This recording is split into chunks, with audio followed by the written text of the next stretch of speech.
Alright, so we got the carbs off now. You can see that's where they used to sit, and looking down inside of this, there's a lot of moisture on the top of that. I haven't pulled it out yet. It might be gas. I don't think it is, but we'll see. I think it's water. It looks like water to me. So there's definitely something there. I might need to replace a seal in here or something, but yeah, this is the throttle, by the way.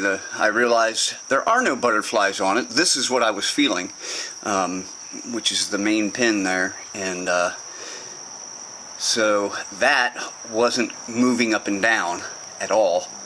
I don't know what was happening because I was twisting the throttle, but this wasn't moving. So, but something was moving, so I may have a broken cable too.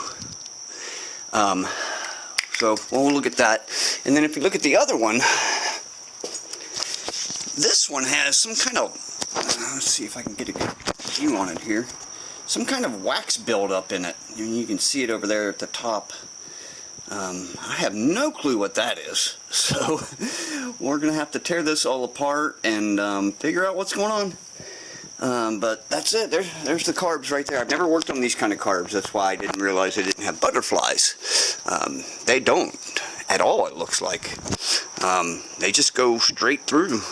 So, yeah, I know it's got gas in it still, which is good. That's a good thing. That means the floats are still working somewhat. But we'll get this pulled apart. And, yeah, we'll get it pulled apart, cleaned up, and back in running order.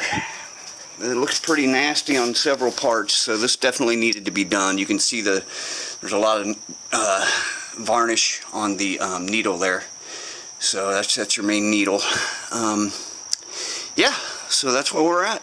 And now I'm going to take this in the house and clean it up.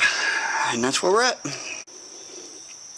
Alright, this is all the parts of the carb that I pulled off. I don't know if you can see there, I've got a little R written on the bottom. That means these parts all came out of the right carburetor, and this one has a little L on it down there.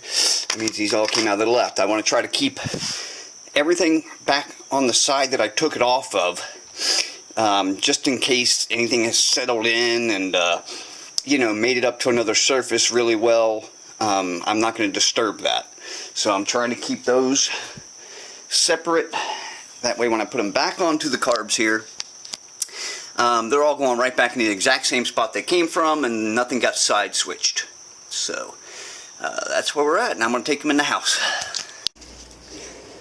Well, carb number one is taken apart, cleaned, and pretty much ready to put back together.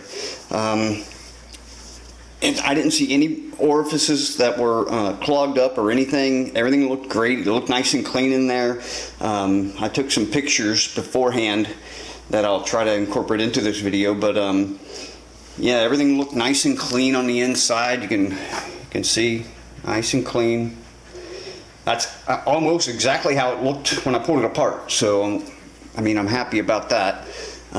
Same here. That's almost exactly how it looked when I pulled it apart. So thank you, Gary, for taking care of these carburetors, making my life a little bit easier.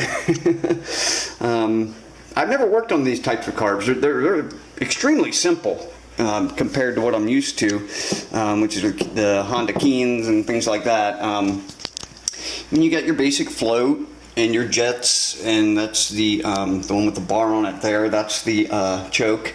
Then you got your slider and your needles, and that's about it. I mean, it's really, really simple. One interesting thing though is this is the main jet, and you can see here it's got a hole in the middle there. Yeah, so that's your main jet. What's really neat is that, let me see if I can do this. I don't have my tripod. So what's really neat is you've got the main jet, right, like this, and then this little screen goes right over top of it. And I'm assuming that's some kind of fuel filter, you know.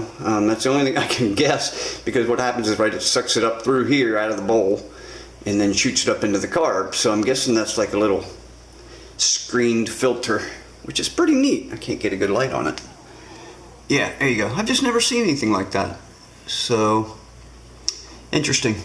Okay, well, this one is apart and ready to be put back together. Here's the gasket for the float bowl. Looks like it's in perfect condition. I'm just going to reuse this one. I don't see anything wrong with it. It's not broken, it's not frail, it's flexible. I'm not going to put it together right now because I'm going to get me some gasket sealer first and put that in. Then we can, you know, put this all back together. But if you're wondering why I'm doing all this in the kitchen, basically because I live by myself, so it's not going to bug anyone else. And it's just cooler in here. It's nice and hot and humid outside, and I just wanted to work on this detailed stuff in a nice cool environment. So that's the only reason, nothing special. I didn't use the sink for anything. I mean, that's the pan I had to begin with, but you know, I poured it out outside, just laid it in there so I can wash it with some dish soap later. And now that that one's all together, that is the right side one, right?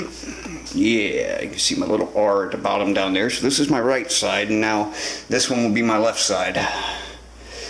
So now that that one's done and clean, I'm expecting the same results with this one. Should be nice and clean. So that's the next step.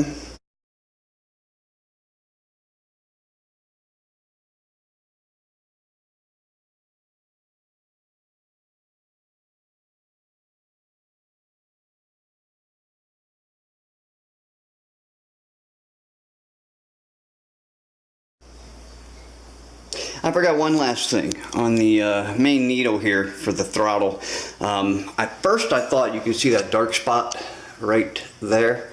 At first I thought that was just varnish, but once I cleaned it off, I realized it was actually rust. So what I'm going to do right now is I'm going to take a little bit of like 1000 grit sandpaper to that and just try to get it cleaned off a little bit. Maybe not have so much rust on it, because I can actually feel the rust. And of course I'll get new ones, but this is just temporary, just to see if we can get the bike to crank over and attempt to start. So yeah, I wanted to make sure that got in there. That's why you have to check everything. That's why you pull everything apart and check every single detail. You know, check these bolts, make sure they're all good. Like on this one, you can, oops, drop it. You can see the rubber's a little bit frayed. I'd have to, can't get it, yeah, I know. My kitchen's a mess. Anyway, yeah, it's not focusing, but the rubber's a little bit frayed on that, so I'll have to replace that. But you know, that's the little things you look for when you're doing this kind of work, and you make sure your float, this is the float, of course, make sure it doesn't have any holes in it and it's not leaking and it's not holding fluid. You can do that real simple. Take a cup, a glass, you know, preferably, I wouldn't use a plastic cup. Take a glass, fill it full of gasoline, and then just put this in it and push it down and see if any air bubbles come out. If no air bubbles come out, then you're good. If they do, you can repair them. I personally don't like to. I would just rather have a new one. You know, the floats are something you don't want to have to worry about when you're running down the road. So, but this one's good, so I have no issue with it. I floated it in a cup of glass of gasoline, and it worked just fine. I mentioned to you this little filter here, that's some type of gasoline filter, I guess, from the bowl itself, but also in the incoming gas line. This is the incoming gas lines. One goes to the other carburetor and one goes up to the fuel tank. There's also a little filter in here, see? So I forgot to show you that. But yeah, this filter is I guess your main one, and when I pulled it out, there was a little bit of gunk sitting down in the bottom of this little bowl. Just a little bit of stuff sitting down the bottom of it. So I got that all cleaned out and looking good. So that's where we are. This bolt goes in here. You can see the bolt has two little holes in it, and that's where the gas comes out. Oh, just one hole. I thought I had two. Nope, just one hole. And that's where the gas comes, it allows it to come in up into the carburetor. So that's it. I can't think of anything else that needs to be talked about other than this is the float needle. One thing that you really want to look for is on that tip is rubber. You want to make sure it doesn't have a little ring around it. This one does not, which is really good, because if it has a ring around it, that means it's been seated too tightly or it's seized up or something like that, and you'll need to replace that, because if it doesn't get a good seal, you're just going to flood the engine. So you want to make sure that's done, and you'll waste gas because it'll start pouring out. But yeah, that one looks good, no issues. And I think that's it.